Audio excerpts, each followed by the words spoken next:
केशव, देख रहा है इस थार पे कितनी अच्छी मॉडिफिकेशन हो रखी है। एक काम कर, बहुत अच्छी अच्छी ना फोटोज खींच दे मेरी, ताकि मैं इंस्टा पे पोस्ट कर सकूं। अरे हाँ रिद्धि, तू टेंशन मत ले, मैं ना तेरी बहुत अच्छी फोटो खींचूंगा।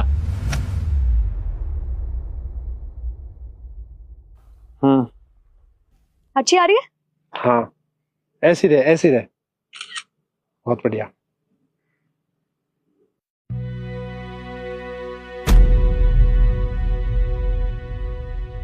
एक मिनट केशव, ये तेरी बाइक पे कौन बैठा है? अरे ये कौन है? और ये मेरी नई बाइक पे बैठ गया, इसकी इतनी हिम्मत हो गई? सही कह रहा तू, इसकी हिम्मत कैसे होगी हमारी बाइक पे बैठने की? इसे तो मैं अभी बताता हूँ। एक मिनट, इसे मैं बताती हूँ, चल मेरे साथ।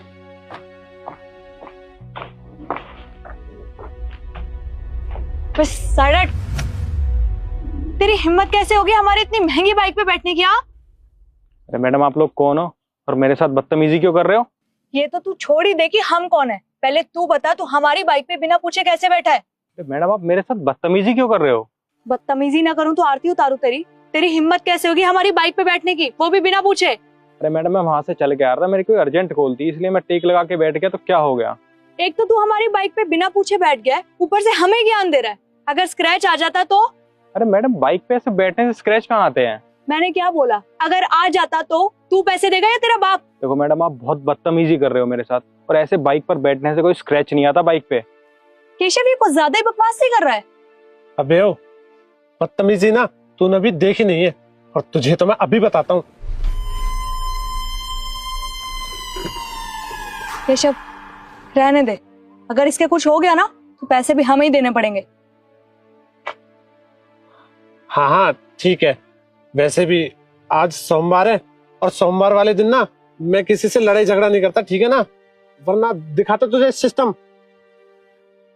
और सुन, अगर दोबारा इस बाइक पे बैठा दिख गया ना, फिर बताएंगे हम दोनों तुझे। बदतमीज, चल। तेरी और फोटो खींचता हूँ मैं। अच्छे से खींचा, मूड खराब कर दिया इसने। अरे छोड़।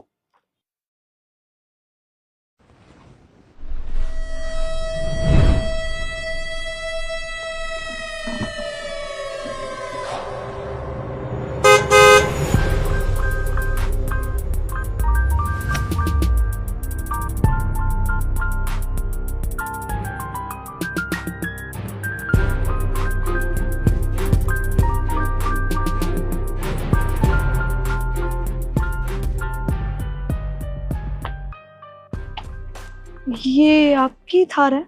हाँ, ये थार मेरी है, और इतनी देर से यही बात मैं आप दोनों को समझाने की कोशिश कर रहा था कि ये गाड़ी मेरी है, पर आप दोनों ने मेरी एक भी बात नहीं सुनी, और इतनी देर से आप मेरे साथ बदतमीजी करे जा रहे हो।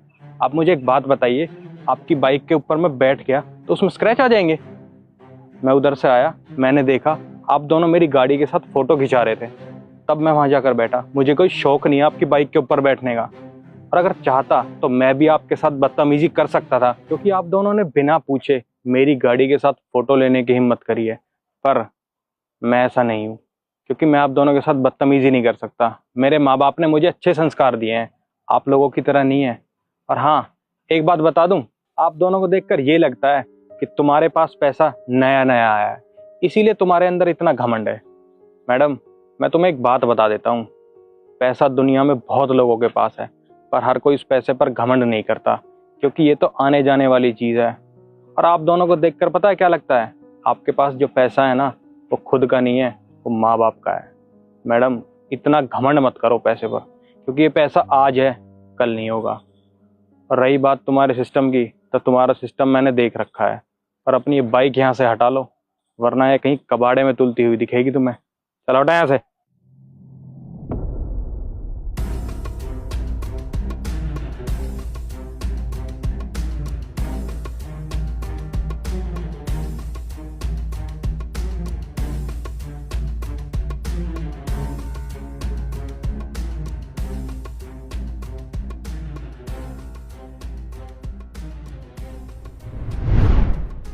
केशव, वैसे कुछ भी कहो, बंदे का ऑरा ही अलग था। पर्सनैलिटी देखी तूने, कितना अच्छा लग रहा था। वैसे मैंने एक बात सुनी है देसी लोगों का ना टूरा ही अलग होता है। उनके पास इतना पैसा होता है और दिल के इतने अच्छे होते हैं, पर मुझे कभी ना इस बात पे बिलीव ही नहीं हुआ। पर आप लोग मुझे बताइए कि देसी लोग सच में दिल के इतने अच्छे होते हैं? कमेंट करके जरूर बताना। नमस्ते आंटी। नमस्ते बेटा। वो रिद्धि बेटा, तुमने कहा था ना मुझसे कि तुम्हें नौकरानी की जरूरत है, तो मैं नौकरानी लेकर आई हूँ। कहाँ है? ये रही नई नौकरानी।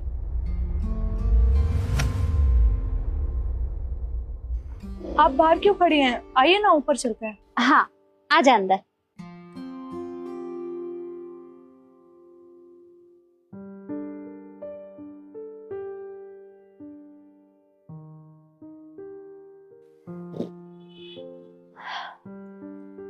एक मिनट, तू सोफे पे कहाँ बैठ रही है? नीचे बैठ। अरे नहीं, कोई बात नहीं, तुम सोफे पे बैठ जाओ। अरे ये तो मालकिन है, ये तो बोलेगी ही, पर तुम जैसों को अपनी औकात नहीं भूलनी चाहिए। तुम नौकरों की जगह नीचे है, तो फर्श पे बैठ। जी मैम साहब।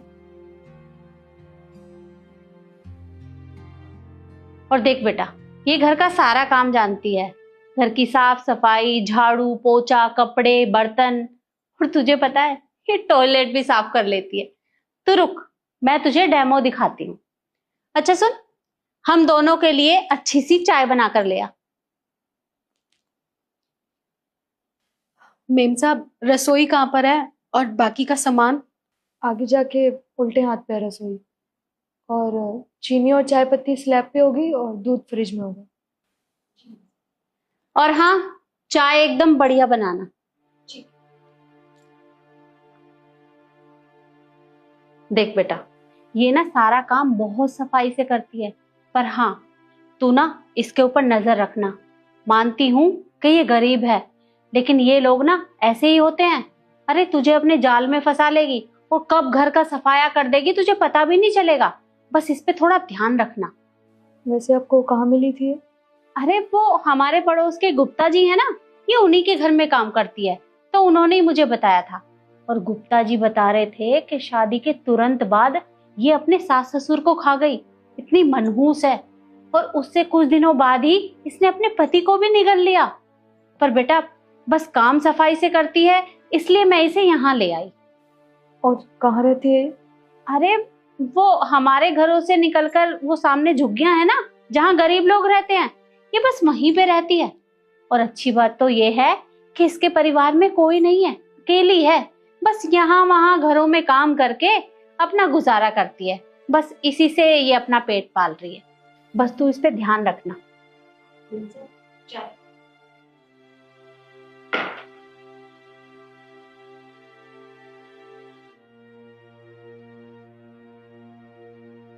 एक मिनट, अरे मैंने तुझे हम दोनों के लिए चाय बनाने को बोला था, अपने लिए चाय किससे पूछ के बना के लाई?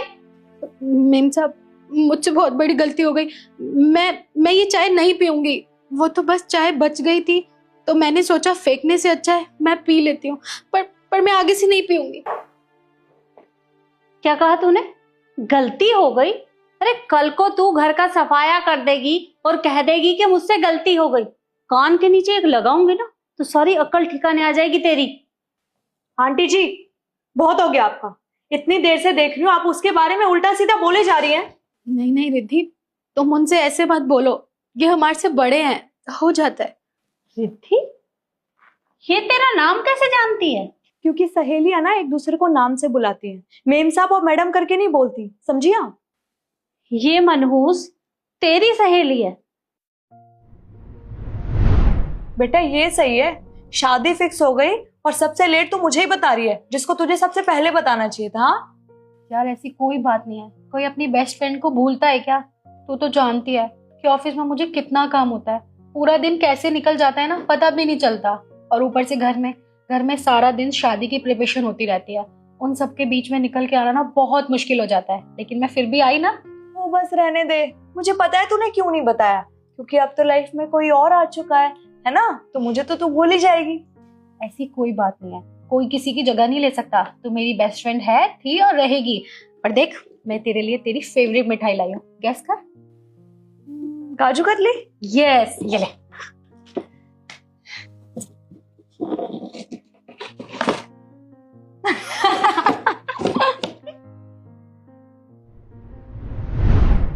जी मेम साहब, रिद्धि मेरी सहेली है। हम बचपन से ही साथ में रहते थे, साथ में खेलते कूदते थे, साथ में ही ऑफिस जाते थे।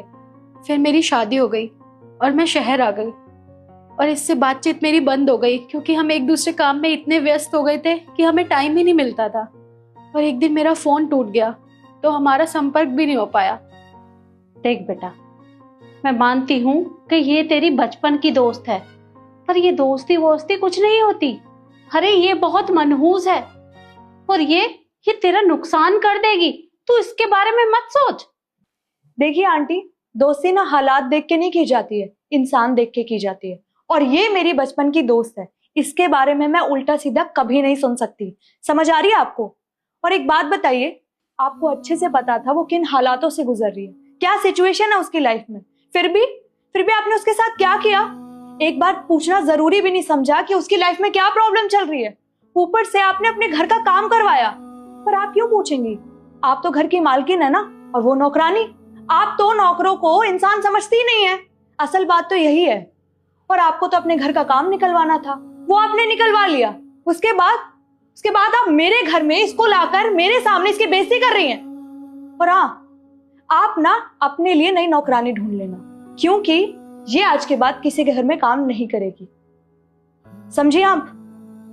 अरे बेटा, मैं तेरे भले के बारे में सोच रही हूँ, इसे अपने साथ मत रख। देखिए आंटी जी, मुझे अपना भला ना बहुत अच्छे से पता है, और आपको मेरी टेंशन लेने की कोई जरूरत नहीं है। वो रहा दरवाजा, जाइए यहाँ से। ठीक है, मैं जा रही हूँ, और आज के बाद मुझे किसी भी काम के लिए बोलना मत।